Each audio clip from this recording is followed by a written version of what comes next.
Hi, this is needlepointers.com, and today I'd like to show you how to make this cute heart pillow from the new looped yarn. We've done a few videos on how to work with this yarn, and I thought it would be a nice Valentine's project to make a pillow with a heart on the front using this yarn. So let's get started. For this project you will need 2 skeins of loop yarn, and mine is, I'm using the white and this pink. You could use a different colors, whatever color schemes you like for making your heart pillow. The other thing you'll need is the template for the heart pattern. You can find this pattern by clicking the iCard or the link in the description of the video, and that will take you to our website needlepointers.com, where we will have more photos of how to do this project and of the project. And also there will be links near the bottom of the page for purchasing the loop yarn, and also a free download to a pattern that you can use as a template. So this pattern is, I have to add one more row actually here, because I had decided that I wanted 10 on each side of the one thing here. So I'll have one more row on the one that we upload, but it's 21 stitches wide. For the first 3 rows I will do the stockinette stitch back and forth, and I'm going to use 21 loops to start with. So I have counted out 21 loops here, 1 through 21, and then this is my 22nd loop. To do the stockinette stitch, you take the next this is your working yarn. You take your working yarn and you put it from the back to the front through the first loop in your first line of loops. And then take the next loop, put it through, and continue along. Make sure you don't miss any loops in your working yarn or in your foundation loops. And go across the whole row. So this is row 1, the foundation loops. Row 2 is your next set, and then I will go across, turn around, and come back, and I'll be back after I have done those first 3 rows. Okay, so now I've finished the first 3 rows, and those are represented here in the first 3 rows of my grid. The one thing I forgot to say that we would also need for this project is a pillow form. This is a 14-inch pillow form, and this is what I'm going to use for my pillow, to stuff my pillow. If you don't have a pillow form, you could use regular stuffing to stuff your pillow also. At this point I want to make sure that my pillow is going to be the right size for my pillow form. So I can hold this up and make sure that it covers the whole thing, and it does. So for the 4th row we're going to go, now remember there should be a blank row here, and there should be 10 stitches here, and then 1 pink stitch, and then another 10 stitches. So I'll show you how to start putting the pink color into your project. Okay, so those are the first 10 stitches.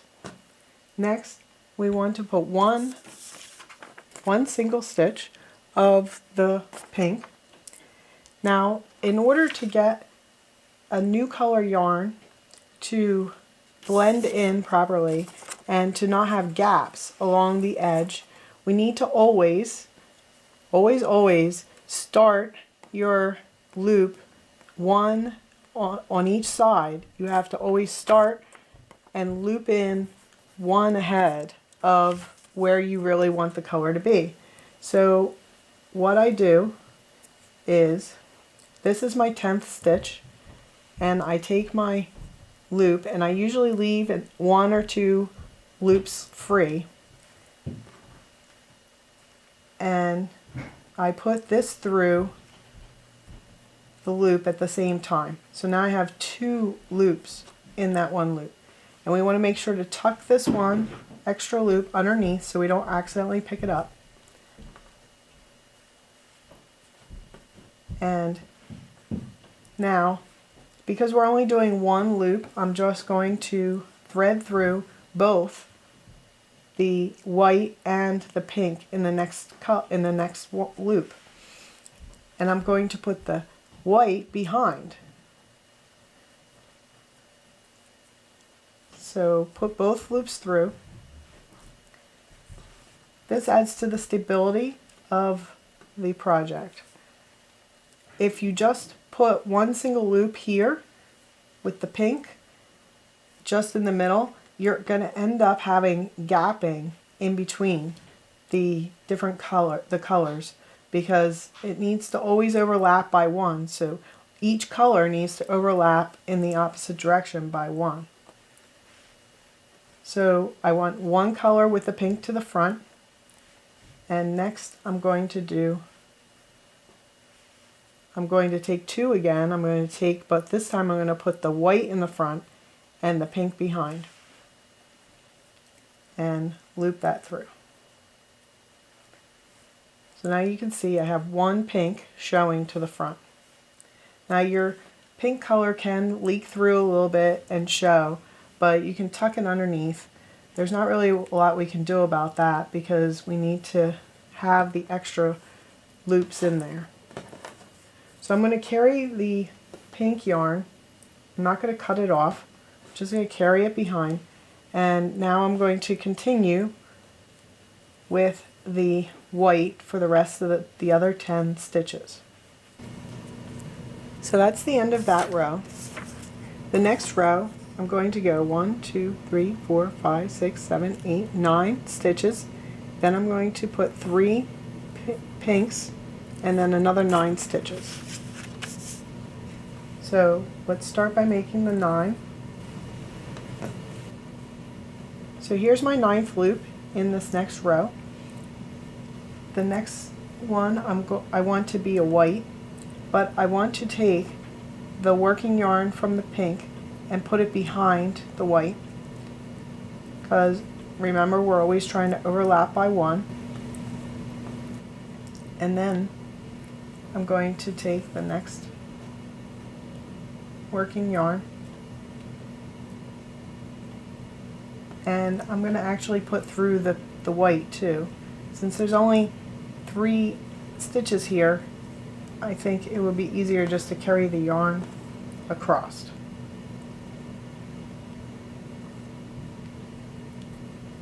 When I have more stitches, I won't carry it. So each one I'm putting the white behind the pink. So there was the first one. There's the second one. And here's the third one. Now remember, on this first one and this one, I'm picking up 2 loops. I'm picking up the loop with the pink behind and the loop with the white. And then I'm putting through a loop with the pink in front and the white behind. It's a little confusing in the beginning, but I think once you get started, you'll figure it out. So you can see your your colors coming up here. So next, I'm going to switch back to the white in front and the pinks behind and do 1 loop with both in there. Then I'm basically going to drop my pink yarn and finish going across the row with just the white. Okay, so that row is finished. So now we're going to go to this row. So we want to do 1, 2, 3, 4, 5, 6, 7. We want to have 7 loops to start and then start our pink. Okay, so this is my 7th loop. So again, I want to pick up my pink here. Now this, I'm having trouble grabbing it. Okay, so I'm going to grab my pink and I'm going to skip 1 or maybe 2 stitches here, and then I'm going to put that through with the white in front still and the pink in back, because that's my last stitch in white. 1, 2, 3, 4, 5, 6, 7. And then I'm going to take the pink to the front, and I want to loop in the white for one stitch too. And we have to remember, when we come back, we always have to pick up both the colors when we're coming back. I'm going to drop the white yarn for now, and then continue stitching with my pink. 1, and see, I'm going through both of these loops in the previous row where I doubled it up. So now this time I'm going from here all the way over to here with my white. So I'm going to cut this off. I don't want to carry that much. I'm going to cut that off and then bring this white over, and I will start using it on this side. So I want to start my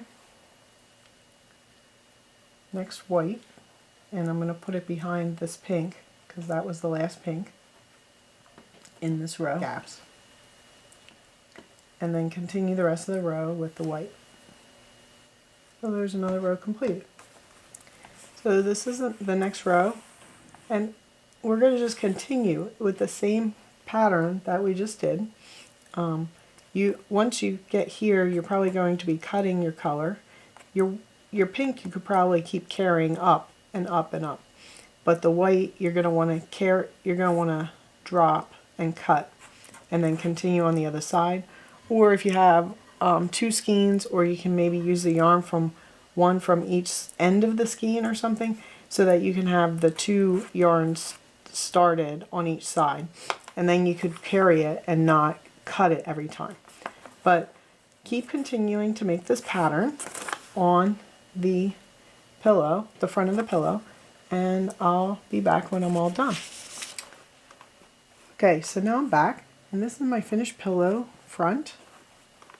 As you can see, I have a nice little heart on the front, and I've done the extra rows up until the top, and that's for this whole part here. I want to show you the back also.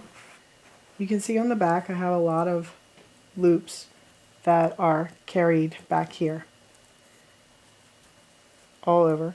Now what I'm going to do actually is I'm going to cut some of these loops so that I don't have like multiples just hanging around on the back here. I always leave one extra loop, at least in this case, because it's going to be in the pillow. If you were doing a blanket or something, you would cut this off right at the edge. You can also cut these flat open so that they're flat, and you can weave them in if you want to make the back look nice. But because this is a pillow and it's going inside the pillow form, I'm kind of going to be lazy and just leave these loops in there. In order to finish this pillow, we're going to just continue with the white going back and forth across. Pretty much the same number of rows that you have on the front you want on the back. You might want a little bit less just to make it a little bit more snug, but we're going to keep making the rows until we can cover the whole pillow, front and back. And then once I'm done that, I will come back and I will show you how to finish the pillow. Okay, I'm back, and now I have the pillow finished. The front part was 17 rows tall, and I decided to do 15 more rows for the back. What I did was I measured the pillow on the form, and I decided to stop at the 15 rows after the front side, because I think it will, stretch over the pillow form pretty nicely then. Once you finish the last row, you need to put them together and finish it off.